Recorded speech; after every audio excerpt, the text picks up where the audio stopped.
Good morning, good afternoon, good evening. Emerson Mnangagwa has just announced that he is not going to contest after 2028, the 2028 elections. He's not going to stand for a third term. Some people have greeted this with a lot of enthusiasm, but I would like to remind them that this is all misplaced. Let's just quickly listen to his announcement. Constitution yetu inotio after every 5 years tunaenda ku Congress. Takaita Congress yetu about 5 years. Every 5 years tunaenda ku Congress, aditi?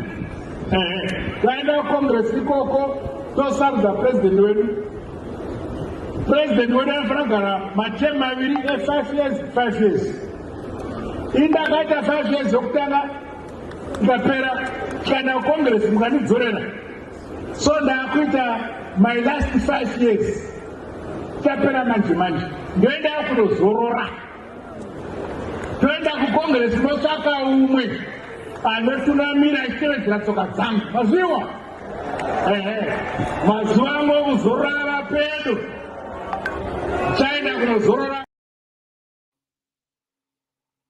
Well, that is definitely good. At least one hopes that he will keep his word. But let's get the facts right here. In the last few months, Mnangagwa has faced a lot of pressure. Probably the biggest one is the 2023 elections themselves. I think Mnangagwa was really surprised that SADC and the AU election observers came out and said those elections were not free, fair, and credible. I think the only thing that saved him and this regime from being denied political legitimacy by SADC was the fact that the opposition had participated in those elections and they had managed to con millions of ordinary Zimbabweans to participate too.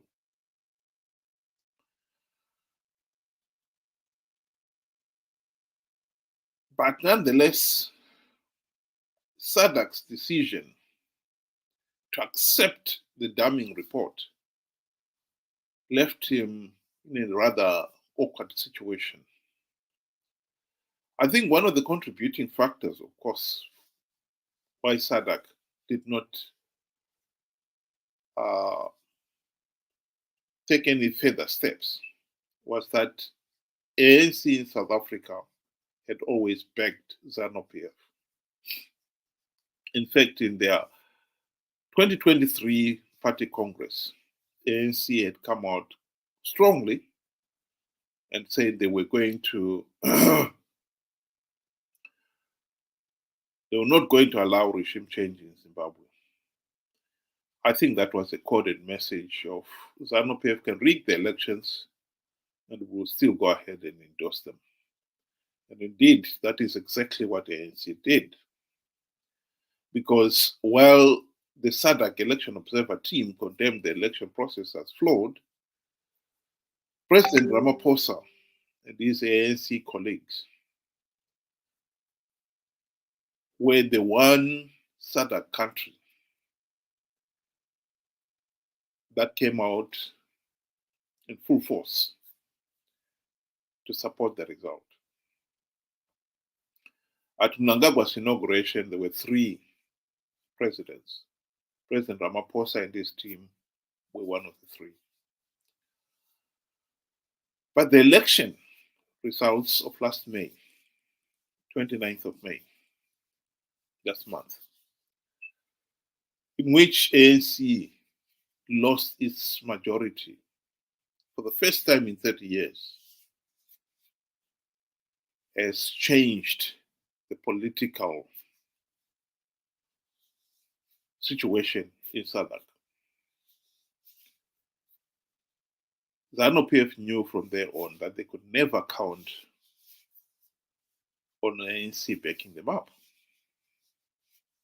And since ANC didn't have majority, it was forced to go into a coalition. And one of its coalition partners is the DA. And the DA definitely will not accept the kind of clandestine activities of ANC performed in the last 20 years in support of Zanu PF. And so that put Mnangagwa on notice.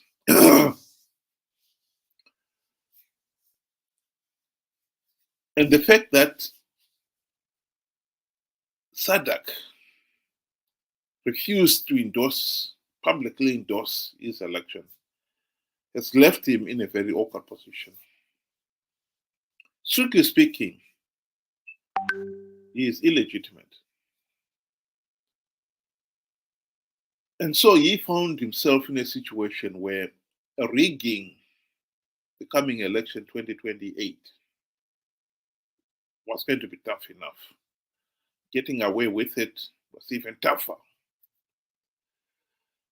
And he didn't want to make it worse by him trying to tamper with the constitution to allow him to have a third term. And so this move is a good move. It's a sensible move on his part. However, what I would like to remind Zimbabweans is that that is not good enough. In 2017, when Mnangagwa and his friends staged the coup, the people of Zimbabwe made a very bad situation, a bad decision. They decided to back the coup. The popular sentiment then was Mugabe must go. I think the sentiment should have been the dictatorship must go. But some people equated the removal of Mugabe with the removal of the dictatorship. Indeed, Mnangagwa himself was very careful to cultivate that erroneous position.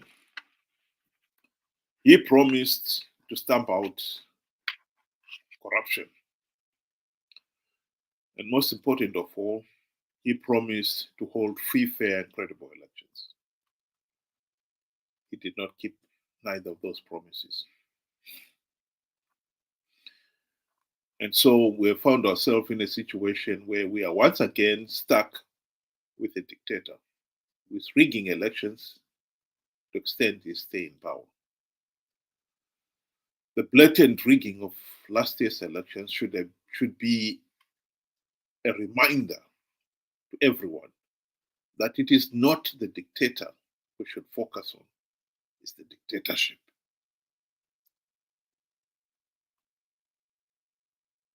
Mnangagwa's announcement may please some of his friends in Zanu PF.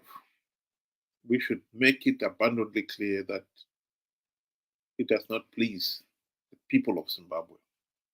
We want to end the dictatorship. We should not forget who Mnangagwa is. Here is a reminder of what he did in 2008. 2008 patakaita ma-elections pakaposa papinda Tsvangirai ndandiri election agent ya president. Ma-results abuda tiri party headquarters vamutasa vanga vari secretary vedu ve-administration vamutasa muripi ndafona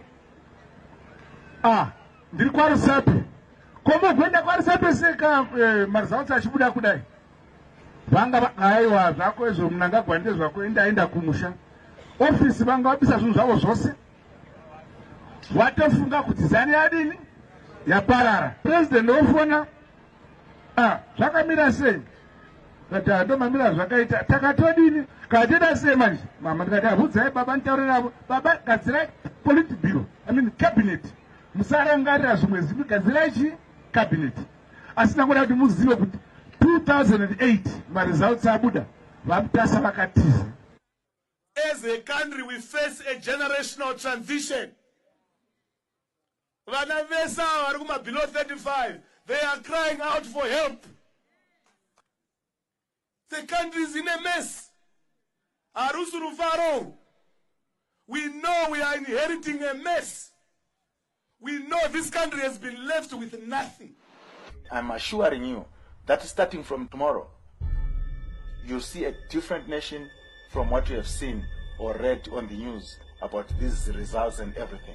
Where we are going ahead there, the situation will be very different. What we said to our people, they could not see with their own eyes.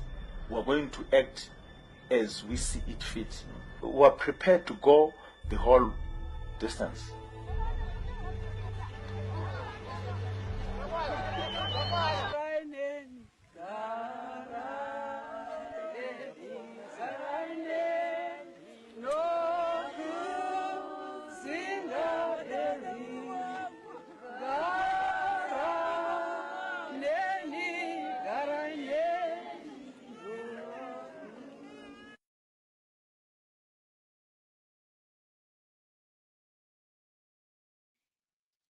A timely reminder of the Zanu PF we are dealing with here. Anyone who thinks that Zanu PF will change with the departure of Mnangagwa is naive. Zanu PF is a party of thugs. They are hell-bent on hanging on to power at all costs. I don't have to remind you that those who have been waiting in the wings to take over from Mnangagwa will be just as determined to stay in power. They've waited after all these years. Now they think it is their time. And so the dictatorship is not going to be diluted. The dictatorship will be just as determined to stay in power as ever before. This is the reality that we have got to face. This is the reality that we must deal with. And the people who keep on pretending that somehow we can get away with this are naive. Our emphasis should be getting rid of the dictatorship. You may ask how. Well, SADC's damning report done us a big favor. They've made it abundantly clear that 2023 elections were flawed and illegal. The biggest question that Zimbabweans should ask themselves is, why did the opposition participate in those flawed and illegal elections? They did so out of greed. This point must be underlined. In the last video clip, we saw Morgan Tsvangirai condemning what had happened in 2008. 2008, SADC did Zimbabwe a great favor and created the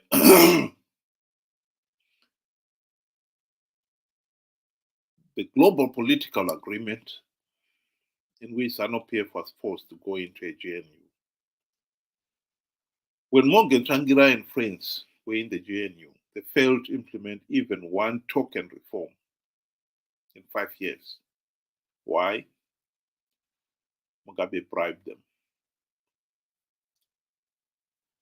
In the 2017 military coup,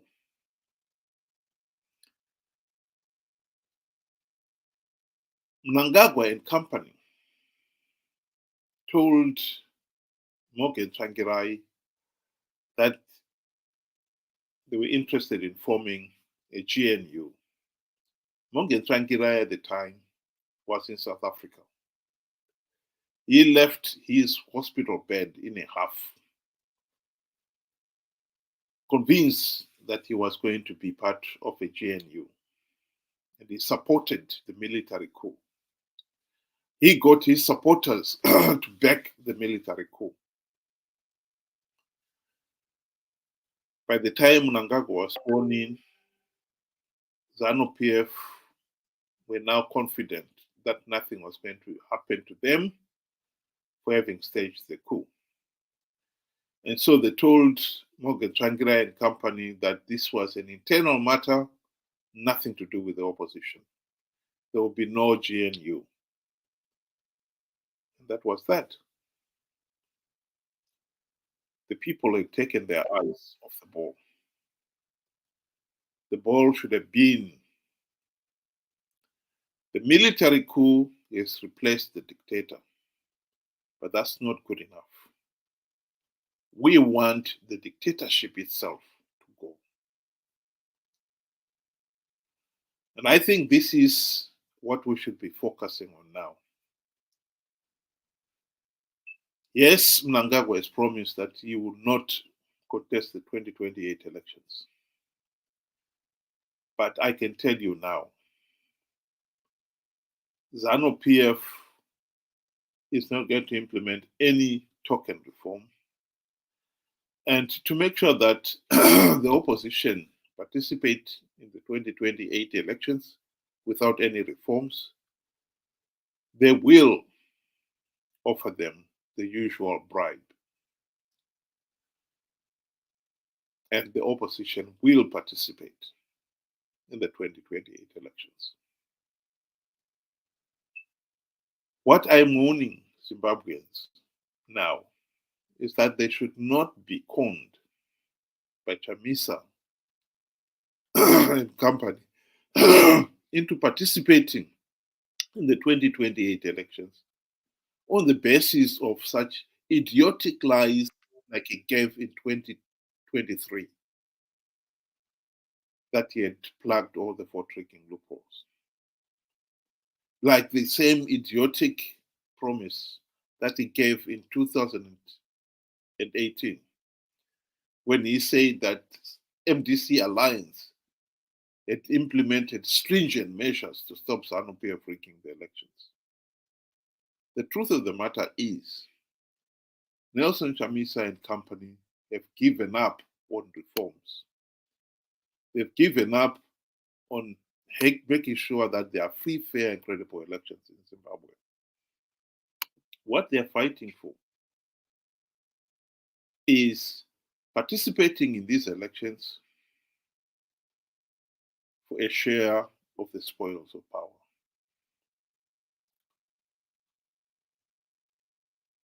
Whoever is going to succeed Mnangagwa, he knows that as long as he increases the bribe to the opposition, you can be bet that the opposition will participate in those elections, regardless how flawed, how illegal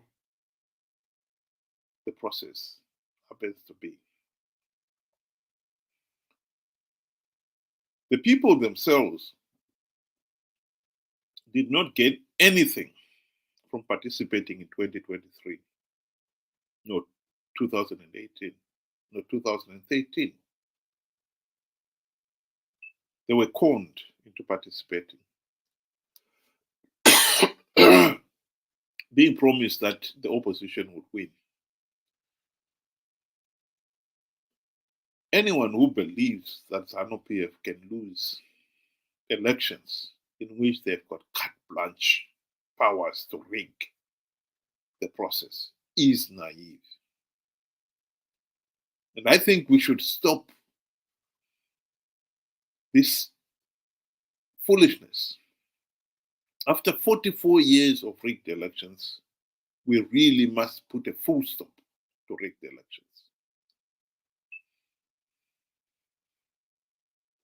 So my message is that, yes, we appreciate what President Mnangagwa has done in acknowledging that he should not stand for a third term in violation of the Constitution of Zimbabwe. He is not going to contest it if we take his word for it. And he's going to step down to allow one of his colleagues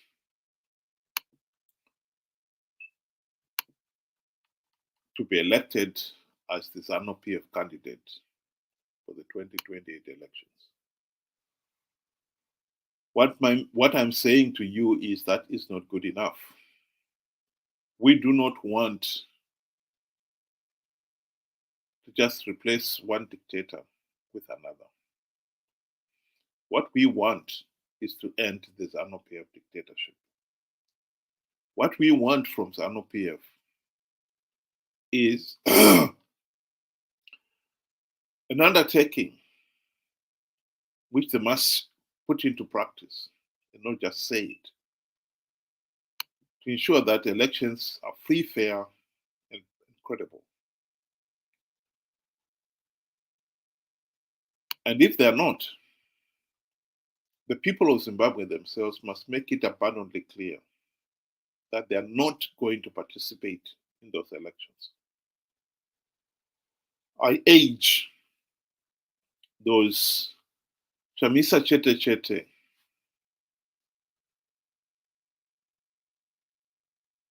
members to stop being so naive and gullible as to believe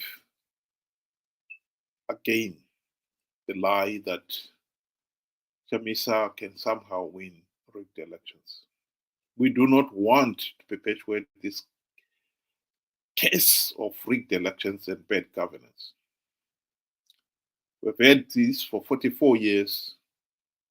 For Christ's sake, we must end this. So my message is, Mnangagwa is going, but that's not good enough. We want the Zanu PF dictatorship itself to go. Thank you very much for joining me tonight, and have a good evening.